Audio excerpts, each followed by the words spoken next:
Thank you, Imran. I'm going to confess that we have been talking since yesterday evening about what we want to say in this panel. So we're going to try and press it to 20 minutes, but there's so much to unpack here. So I hope it's just a jumping off point for further conversations here in the room at Voices and for everyone watching as well. I want to start, though, Ayesha, by going to you and asking you just to unpack a little bit what we mean by climate colonialism in a fashion context. It's a lot of jargon, isn't it? So let's just make it very simple. The fashion industry, by conservative estimates, is somewhere between 3 and 8% of global greenhouse gas emissions. We're up there. It's a problem. And by 2030, we're estimating that we will lose upwards of 65 billion in losses if we don't get our arms around the wicked problem that is the climate crisis. So it makes complete business sense that we have to tackle the climate crisis. But the industry is structured in a way that's very colonial. Think about this business of fashion, a McKinsey report, right? The companies that are the most profitable are headquartered in the places where they have historically created the most amount of carbon emissions: the United Kingdom, the United States, the European Union. And so those are the countries that are not only top historically from a carbon emission standpoint, but they're also the ones that extract most of the value and profitability in the industry. Here we are, the people on this panel, from production countries: Pakistan, India, Bangladesh, Sri Lanka, and the countries where we grapple with the waste streams of fashion, like Ghana. And these are countries historically that have been very low when it comes to carbon emissions. And yet this industry is built on the backs of black and brown bodies. So that's really where the colonial structure is, what we mean by it. It's the rich countries that are reaping all the rewards and benefits, and it's the poor countries that have kept this industry profitable. And so the climate conversation today is very much mimicking that colonial structure, where the companies headquartered that are essentially glorified marketeers are telling production nations how to deal with the climate crisis. They're setting science-based targets, but they're not paying for it. And the communities that we serve, the women in places like Pakistan and India and Bangladesh, where the climate crisis is already here, it's not something distant and far away, are not seeing any of the financial resources and support to help us grapple with the climate crisis. And so that's really what we mean by waste colonialism. It's let's flip the script and actually have a conversation around the people who create value for this industry and how do we center her in the conversation. And I think it's an interesting moment in time to be having this conversation too, because tomorrow the UN's COP Climate Summit starts. This issue of funding for poorer countries that have been less responsible for climate change but are now bearing the brunt of it very much on the agenda. But this conversation has not started happening to the same degree within the fashion industry yet. But I think we will start to see it happening more. And Ayesha, you laid out very clearly how this is happening at a production level. But Sammy, you're sitting in Ghana. You work with one of the world's largest markets for secondhand clothes. What's happening to all of this stuff once it's been bought, used, and discarded? What's the situation you're seeing? Yeah, so I'm from Ghana, and that's where Kantamanto is. Kantamanto is the largest reuse and second-hand market in the world. It has around 30,000 people working. These are registered people, so there are even more people working in the market.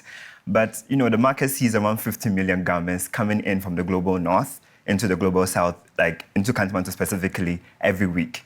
And just for statistics, Ghana is only a country of around 32 million people. So imagine every week Ghana has to see 50 million garments being shipped in from this side of the world into the country just so we are the ones to manage these waste. So the garments come in, and on average, 40% of these garments go into waste. Because the issue is now there isn't any quality garments being made in the terms of fast fashion. It's very low quality. So by the time it moves here to Ghana, it's already waste, and there's very little that can be done with it. And what happens is that because of the cultural fabric and the sentimental value of clothing, and then the culture of reuse and recycling that exists in Ghana already, people readily find ways to reuse these garments. For example, the jacket that I'm wearing today is, an example of the value that has been added to the waste that came from here by people in Ghana. Thank you very much. In Ghana. But what happens is that, if there's an influx coming in, the people have to now work at the pace of fast fashion. They can't work because there's value to it. They can't work because that's their culture. They're working because there's so much coming in, and they have to bear the brunt of this. And there's also, within the community, girls as young as 9 years old who have to bear, carrying 55 kg bills throughout the market, oftentimes leading them into fatal places, some of them dying and whilst they're doing the work.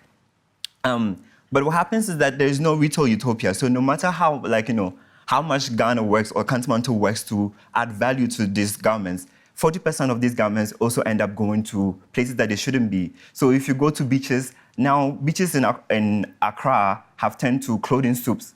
For example, this is a bag of clothing tags that were collected in just less than an hour of cleaning a small stretch of beach, no bigger than the space that we are in now. And this bag contains almost 1,000 tags.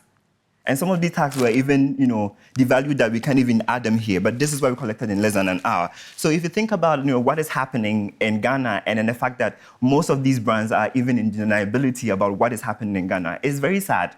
Because if you think about it, we've engaged with so many people. Tony talked to them about this. It's been years of conversations around what is happening. But there is a lack of responsibility. Most brands are not talking. Because the thing is, even if we cease making clothing now, what happens to the years, the decades of damage that has been done to our environment? And I think what's interesting here is that essentially what's been done is the problem across the board is being outsourced. So Right. you outsourced the production and the impact, and you outsourced managing the waste. And, Yeah. Vidhura, I want to bring you in here because you're sitting within a manufacturer. You're being asked now to deal with these issues. Brands who have set targets saying they're going to cut their emissions are coming to you and saying, hey, you know where our emissions there are? They're in our suppliers, so please can you cut these emissions? But what does that look like for you? Yeah. So bit of a background. Before I entered the fashion industry, I was a climate researcher. And I joined the fashion industry in 2006. And the work from a manufacturing side I started on climate is 2007. So, quite a long time before the industry really put sustainability into the boardroom. But throughout that period, what we have seen as the structural problem, which is the colonial problem, has not changed. And what do I mean by that? Yes, it's true. The brands decide what targets that we as manufacturers should do. And if we don't have agency to set our own targets, how do you expect us to deliver on them? Right. So that's the starting point. If you think of this, when we talk about emissions, we talk about historical emissions. The countries that manufacture garments are probably the most climate vulnerable countries in the whole world. And these are people who never contributed to the problem. Right. Now, what we've done is that if you think about a value, so I'll give you a good example. Let's talk about a completely linear value chain. $100 million company, 8% profit, say 8 million profits a year, $1 million. Tier 1 supplier, $450,000. Tier 2 supplier, $300,000. Okay, that will be like the value chain. Just to clarify for not everyone who spends all their time looking at this, tier 2 being sort of Tier 2 is the material mill. processing. Tier 2 is the mill that makes the fabric. Tier 1 is the one that makes the garments. So the biggest emissions is actually where the fabrics are. So the company who makes the least amount of money from top line and bottom line has to spend the most amount of money, because the way we have distributed this responsibility is again coming from that colonial architecture. We tell you how much to deliver, you figure out how to do that. And we won't pay for it. So, and that's the interesting question, because if you think about apparel supply chains, it's a very unique construction. You don't have this type of supply chains in the, say, for example, food industry, because this supply chain has three very interesting characteristics. Disposability, because you want to decide, today I'm not buying anything from you, I'm going to buy from you. And this disposability is not just at company level, it's at country level. Number two is deniability, because anything that happens in supply chain, we need to say, it's not us. We have a very bad manufacturer in our supply chain. We've completely discontinued. And third one is cost. So we are looking at a supply chain that is designed, and we co-created it. It's just not just the brands. It's brands, it's the media, it's the manufacturers. We co-created a system that is useful for get very, very cheap garments into the market. Now we are trying to address a huge climate issue, sitting in the same business model, trying to keep same business relationships intact. And this is not going to work. Not going to work. It isn't working. Right? So we have, as we discussed earlier, 2030 targets are coming. Okay? Within now and 2030, that's just 6 years. Within that 6 years, there's quite likely 2 business downturns that will happen. So the actual time to do climate action is possibly 3 years. And we haven't even started. There is no way that any brand or any manufacturer, hardly any manufacturer, will hit their 2030 targets now. I just want to repeat that because it's important. We were saying there is no way any brand or manufacturer is going to hit 2030 targets that global nations have agreed are critical in order to stave off catastrophic climate crisis. I just want that to sink in. So there'll be few manufacturers do it, but as manufacturing fraternity, we will not do it. So I want to step back a little bit and ask, what levers are there for change? Achim started this and said, regulation is coming and sustainability is on the agenda of every boardroom right now. Ayesha, how are you seeing that filter through? What are you thinking about the impact of regulation? Do you think that is what is going to drive change? Yeah. I think we first have to really just humanize the issue for all of you, right? We're talking about 70 million mostly women of color in the production nations, the communities that we serve, for who the climate crisis is here now. And so what does that actually look like? Factories are very hot to begin with, if you've ever been in a factory, and we've had record temperature heat, which means that there's more fainting, heat exhaustion. It's not a productive workforce, but your life doesn't just end in the factory. It's also, if it's very hot at home, instances of domestic violence go up. And so this is the reality that you're dealing with.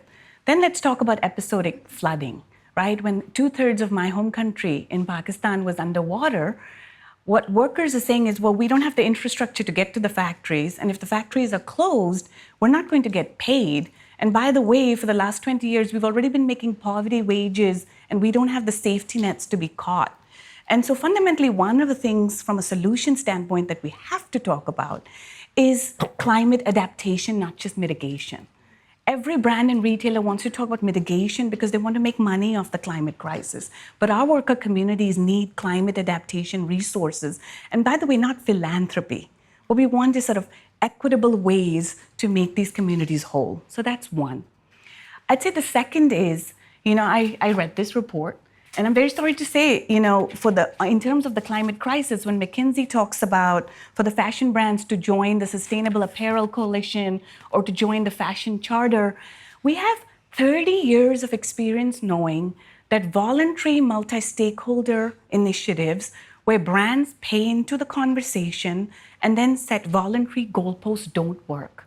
For 30 years, we have said we're going to make living wages a reality in this industry, and it's not happened. We can no longer just talk. What we need is enforceable binding agreements. We know what works. But to do that, we can't just sit around and have conversations anymore. And so not all regulations are the same. And going back to the colonial constructs, a lot of the regulation is coming from the European Union and the United States without actually sitting down with the communities that have the solutions, talking to the manufacturers, talking to the workers. I want to get Sammy's perspective here because I know you've spent a lot of time in France where they've been updating legislation to make brands responsible for the waste generated by the clothes they make. And you've been talking to regulators there to try and explain the situation in Ghana. What has that been like? Are you seeing your experiences represented in policies that are being made at an EU level that are dictating the shape of the industry? Yeah, I think for a very long time now, what has happened between, with conversations like this around building policies and regulations is that the conversations are so isolated.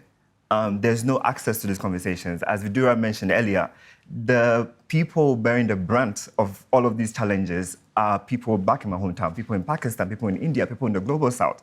We are the ones bearing the brunt. So if there are conversations happening and they are happening at high levels and then the people who are suffering, living the realities of these challenges are not part of the conversation, then we are not going anywhere. And I think, one thing that has happened with the conversation that we have in France so far is, people, because they are so isolated, they don't even see what is going on. And I mean, you can show visuals and media and all of it, but if you live in a space where, the reality is not around you, you only look at the video, you feel sad, and then move on. You don't, you move on to your life and then forget about what you just saw. And I think it has been, a hard conversation trying to get people to understand, because if you don't know it, then you don't know it.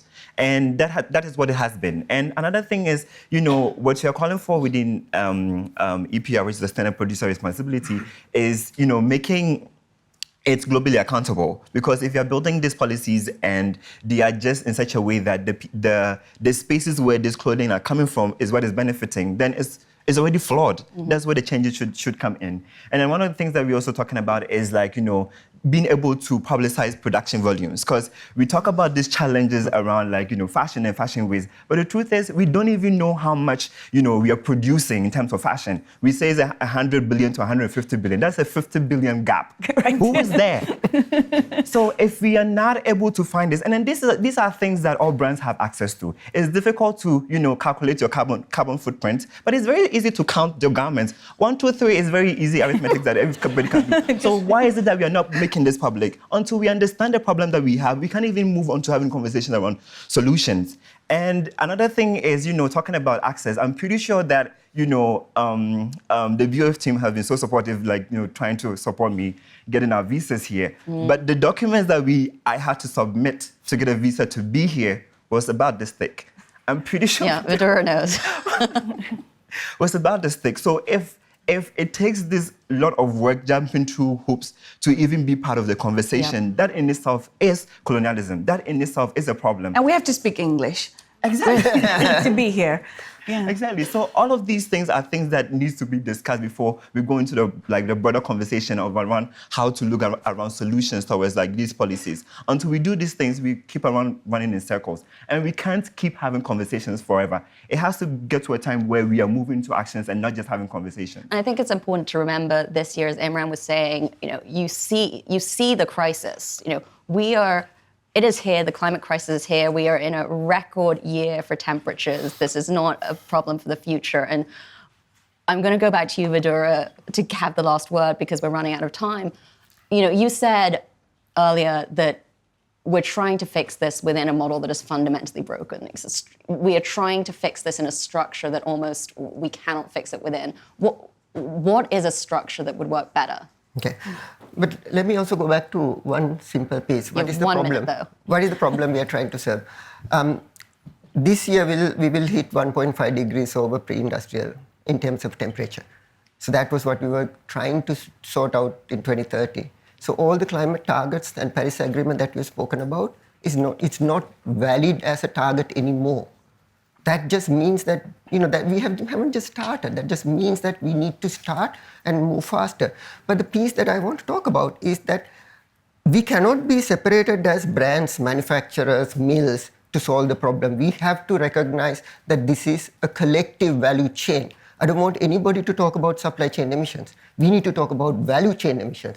And I don't want anybody to talk about your manufacturer, you sort out your emissions. We as a collective must sort out our emissions. And what that means is that not distributing between ourselves saying that you have to put this much money, you have to put this much money. We have to collectively fund decarbonization. Right. Final point is that how did a conversation around climate change or climate crisis became a conversation only about decarbonization? Mm-hmm. We as industry are the ones who say so much about how much we care about the apparel workers. These are the people who are going to get flooded. These are the people who will have heat exhaustion in the factories. Why is that not part of the conversation? And why is equity, just transition, and repaying the climate debt by the global north about the historical emissions outside the purview of our climate conversations? So long as we package our climate conversation into a place that is convenient to us to talk about and not look at real problems, real people, of people like who Sammy is representing, who Ayesha is representing, who I'm representing, we will not solve any problem. We will just talk about it and have glorified marketing campaigns only. And my only request is that this has to stop now. And that we need to create a new path. We need to relook at our supply chain relationships. We need to talk about value chain emission reduction, and we need to define what collective action is. And it's not only about sharing money, it's about sharing resources, but sharing spaces to talk about like this. Well, thank you all for coming. Really appreciate it.